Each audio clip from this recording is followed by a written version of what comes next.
বাংলা ভাষার প্রাচীন যুগের একমাত্র নির্ভরযোগ্য নিদর্শন চর্যাপদ মহামহোপাধ্যায় হরপ্রসাদ শাস্ত্রী কর্তৃক 1907 সালে নেপালের রাজগ্রন্থাগার থেকে আবিষ্কৃত হয়।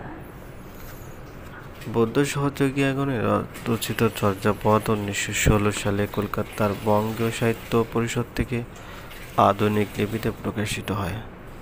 এর সম্পাদনা করেন হরপ্রসাদ শাস্ত্রী। চর্যার প্রাপ্ত পুঁথিতে 51টি গান ছিল, যার 46.5টি পাওয়া গেছে। কথাশিল্পী শরৎচন্দ্র চট্টোপাধ্যায়ের বড় দিদির নাম অনিলা দেবী। নারীর সামাজিক অধিকার ও সমাজে নারী স্থান সম্পর্কিত ক্ষুদ্র পুস্তিকা নারীর মূল্য অনিলা দেবী ছদ্মনামে শরৎচন্দ্র চট্টোপাধ্যায় লেখেন। প্যারিচাঁদ মিত্রের উল্লেখযোগ্য গ্রন্থ হল আলালের ঘরে দুলাল, মদ খাওয়া বড় দায়, জাত থাকার কি উপায়, রামারঞ্জিকা, গীতা ইনকুর, যৎকিঞ্চিৎ, অভেদী, ডেভিড হেয়ারের জীবনচরিত, এতদেশীয় স্ত্রীলোকদিগের পূর্বাবস্থা, আত্মাদিকা, বামাতোষিণী।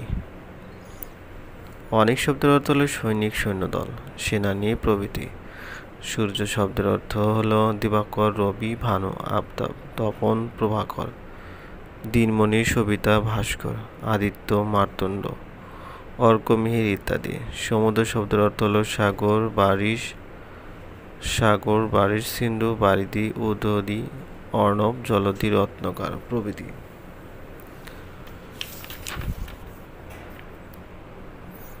ঔপন্যাসিক, নাট্যকার, প্রাবন্ধিক মীর মোশাররফ হোসেন 13 নভেম্বর 1847 সালে কুষ্টিয়ার লাহিড়ীপাড়ায় জন্মগ্রহণ করেন। পিতা মীর মোয়াজ্জেম হোসেন মুসলিম রচিত আধুনিক বাংলা সাহিত্যের সমন্বয়ধর্মী ধারার প্রতীক হিসেবে খ্যাত। মীর মোশাররফ হোসেন 1941 সালে 19 ডিসেম্বর মৃত্যুবরণ করেন এবং পদমদিতে সমাহিত করা হয়। যে ধ্বনি উচ্চারণের সময় স্বরতন্ত্রী অনুরিত হয় না তাকে অঘোষ ধ্বনি বলে। এরূপ ধ্বনি উচ্চারণ গাম্ভীর্যহীন ও মৃদু হয়। আর অল্প প্রাণ ধ্বনি হলো যে ধ্বনি উচ্চারণের সময় নিঃশ্বাস জোরে সংযোজিত হয় না। কাজেই অঘোষ অল্প প্রাণ ধ্বনির নিয়ম অনুসারে অঘোষ অল্প প্রাণ ধ্বনি হলো ক, চ, ট, ত, প।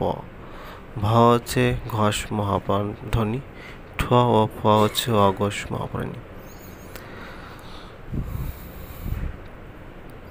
26 জুন 1838 সাল পশ্চিমবঙ্গের 24 পরগনার কাঁঠালপাড়া গ্রামে বাংলা ঔপন্যাসিক সাহিত্যে স্থপতি বঙ্কিমচন্দ্র চট্টোপাধ্যায় জন্মগ্রহণ করেন। খ্যাতনামা কথা সাহিত্যিক শরৎচন্দ্র চট্টোপাধ্যায় 15 সেপ্টেম্বর 1876 সালে হুগলি জেলার দেবানন্দপুর গ্রামে জন্মগ্রহণ করেন। কাজী ইমদাদুল হক 4 নভেম্বর 1882 সালে খুলনার গদাইপুর গ্রামে জন্মগ্রহণ করেন। বাংলা ভাষায় ছন্দাকে মাত্রাবৃত্ত, স্বরবৃত্ত ও অক্ষরবৃত্ত এই 3 শ্রেণীতে ভাগ করা হয়। মাত্রাবৃত্ত ছন্দে যুগ্ম ধ্বনি সব সময় 2 মাত্রা হিসেবে উচ্চারিত হয়। পঙ্ক্তিতে পূর্বগুলো সমান সংখ্যক মাত্রায় হয়ে থাকে। স্বরবৃত্ত ছন্দে যুগ্ম ধ্বনি সব সময় 1 মাত্রার। অক্ষরবৃত্ত ছন্দে যুগ্ম ধ্বনি শব্দ প্রান্তিক হলে 2 মাত্রার এবং শব্দের মাঝে বা প্রথমাংশে থাকলে সাধারণত 1 মাত্রায় ধরা হয়।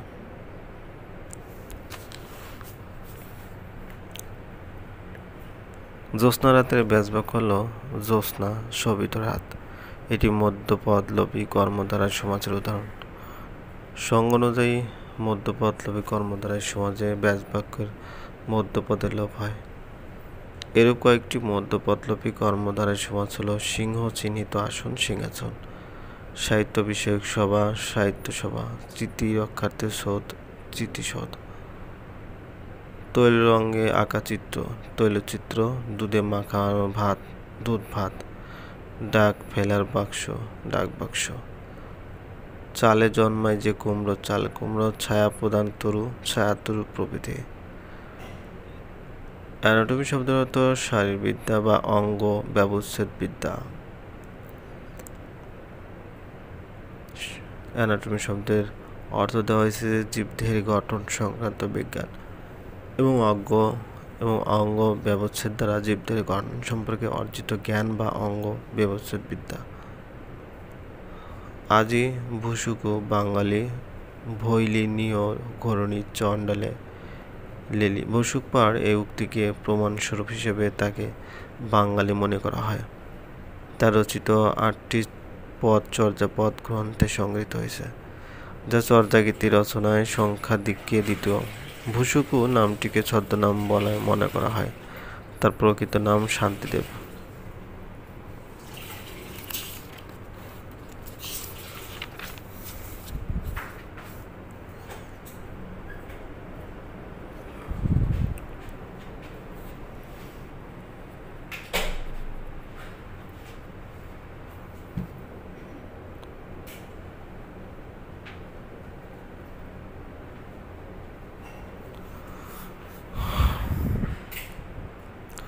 কবি কনকন মুকুন্দরাম চক্রবর্তী, জন্ম বর্ধমান জেলার দামনহা।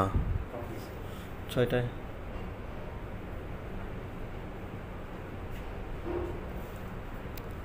আজকে কি জুবাইর স্যার? আজ তো মনে হয় জুবাইর স্যার না?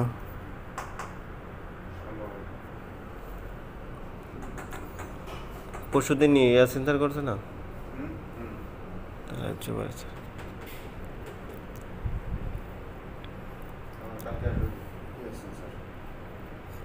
স্যার কি এখানে উঠছে? হ্যাঁ, উঠবে মানে পরিবেশটা একদিনও থাকে নাই তো। বেড টেড তো কেনে নাই, কিছুই তো কেনে নাই, তাহলে এই তাবলেকের বেড নিব। হ্যাঁ, হিসেবে না হয় উপায় নাই তো।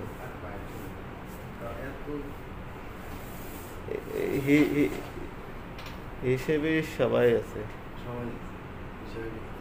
কিন্তু মানে স্যার হয়েছে কি মানে মানে উনি তো এই একটা ইয়া করে, বোঝেন নাই? হ্যাঁ, রবিউল স্যার জুবের স্যার একটু কিছু করে, এই জন্যই তো স্যারেরও টাকা পয়সা ভাঙার হাত আছে এটা। কিন্তু হ্যাঁ, পুরান, হ্যাঁ, মানে একটা ইয়ে আছে, অন্যরকম ভাবসাব।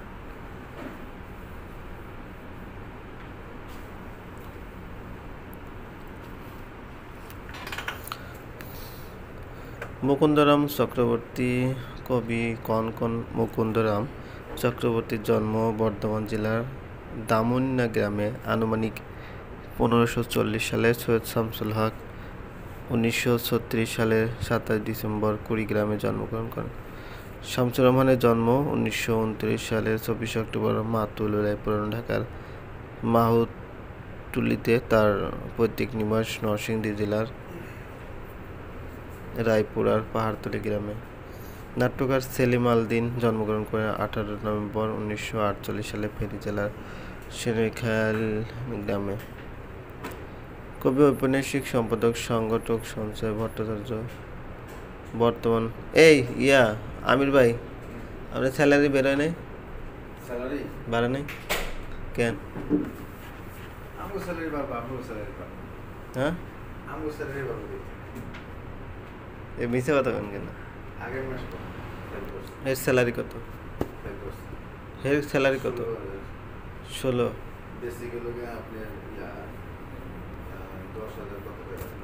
মানে এটা তো বেসিকের সাথে বাড়ে না, আপনি পুরো স্যালারির উপর পারে। এর স্যালারি কত? 16,000। 16,000-এ যদি ইয়া হয়, হ্যাঁ বেসিকে পারছে। আমাদের বেসিকে আমাদের বেসিকে 17। আপনার স্যালারি কত? 25,000। তাহলে বেসিক এত 25 আর 17,000। তারপর 850।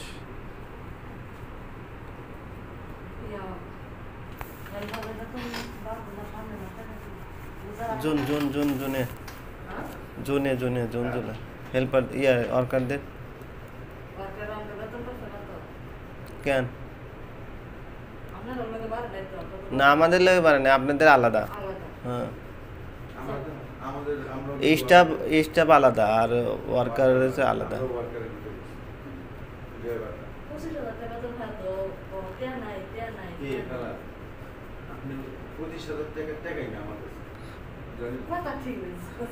খালা আসলে এই টাকায় কোন টাকা আপনি আপনি কি করেন?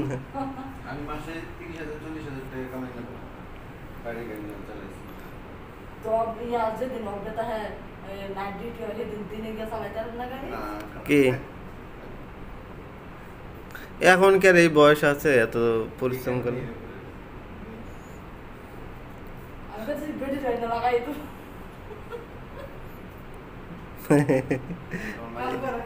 এতদিন লাগাই না, এই বুড়ো বয়সে লাগাইবে? স্যাংরা বেডি তো স্যাংরা বেডি বানা রাখছে।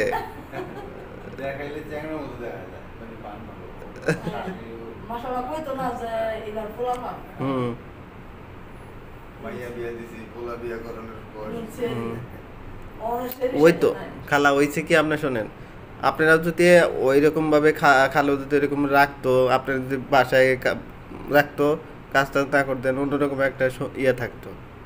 আমার চুলগুলি বুড়ো হয়ে গেছে, আমি যদি গার্মেন্টস না করে বাসায় থাকতাম তা এই যে আমি এখানে থেকে এটা ঠিক আছে, কাজ করলে কাজের শরীরে একটা ইয়ে আছে। না এই যে এখানে থেকে আমি মনে করেন যে এই যখন বয়স একটা ভাব আসে, আগে বাইরে গাড়ি চালাইছিলাম তখন শরীর আরো স্ট্রং ছিল, তখন দৌড়ে দৌড়ে গেছিলাম।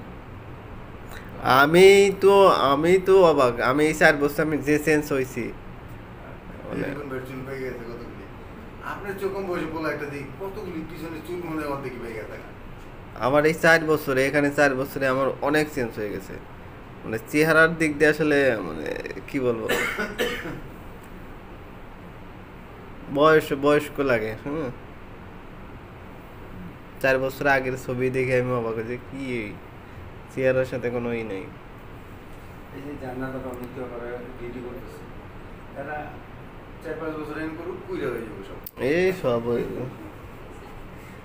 4-5 বছর এনে করেন সবগুলি কুইরা হয়ে যাবে, বড় ধরনের ভারী কাজ করতে পারবেন না এনে করতে করতে।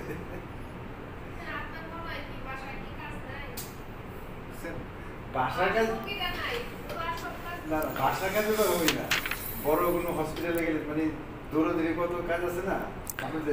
সুপার সিনকাল বর্তমানে বৃহত্তর বরিশাল অঞ্চল চন্দ্রদ্বীপ নামে পরিচিত ছিল। আর না, মেয়ে মানুষ তো বাসায় বেশি থাকে, ওইরকম মেয়ে মানুষ তো বাসায় বসে থাকে নাকি? মেয়ে মানুষ কি কোনো কাজ করে নাকি?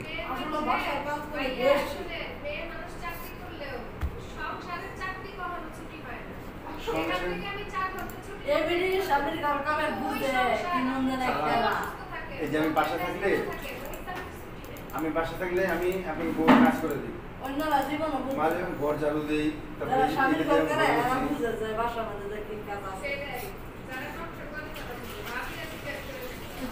এই যে আমি নতুন বাসা গেছি প্রতিদিন 2 বার করে মুছতে হয়,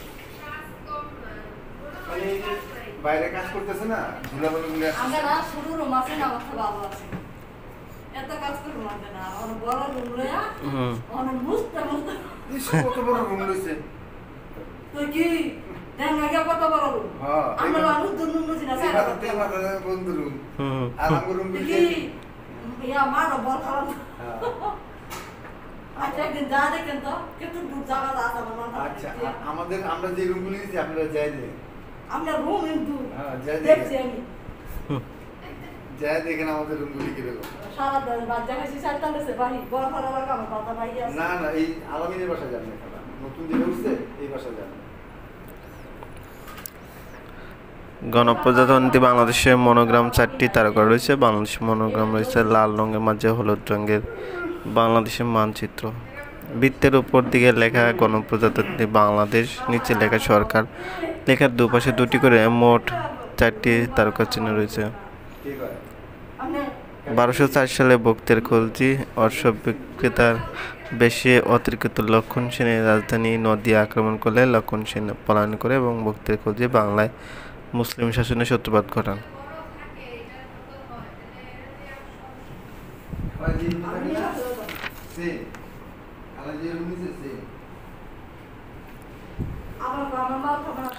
বিশ্বের দুস্থ মানবতার সেবায় নিয়োজিত আন্তর্জাতিক সেবা প্রতিষ্ঠান রেড ক্রস 9 ফেব্রুয়ারি 1863 সালে সুইজারল্যান্ডের নাগরিক হেনরি ডোনাল্টের সহযোগিতায় প্রতিষ্ঠিত হয়। মুসলিম বিশ্বে এটি রেড ক্রিসেন্ট, খ্রিস্টানদের কাছে রেড ক্রস এবং ইসরায়েলের নিকট রেড ক্রিস্টাল নামে পরিচিত। কাঁঠালের আদি নিবাস ভারতের পশ্চিম ঘাট পর্বতমালা। সারা বাংলাদেশে জন্মালেও নওগাঁ, দিনাজপুর, সাভার, মধুপুর ও সিলেট কাঁঠালের প্রধান এলাকা। কাঁঠালের বীচিতে ভিটামিন B1 এবং B2 রয়েছে। কাঁঠাল বাংলাদেশের জাতীয় ফল।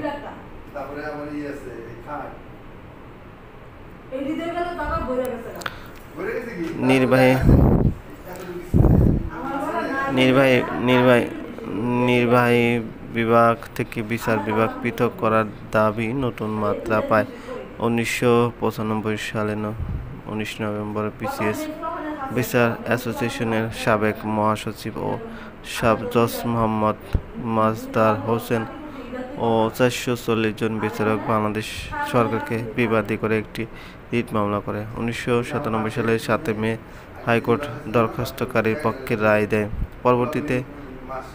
পরবর্তীতে 1999 সালে আপিল বিভাগ হাইকোর্টের রায় বহাল রাখে সরকারি 12 দফা দিক নির্দেশনা দেয়।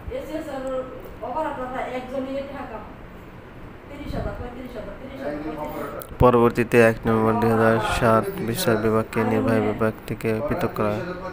6 দফা দাবি কোথায় উত্থাপিত হয়? ভারত-পাকিস্তান যুদ্ধ সমাপ্তির পর উভয় দেশের মধ্যে তাসকন্দ। মুন্সিগঞ্জের গজারিয়া উপজেলার বাউশিয়া এলাকায় মুন্সিগঞ্জের গজারিয়া উপজেলার বাউশিয়া এলাকায় 200 একর জমিতে ওষুধ শিল্প পার্ক স্থাপিত হচ্ছে।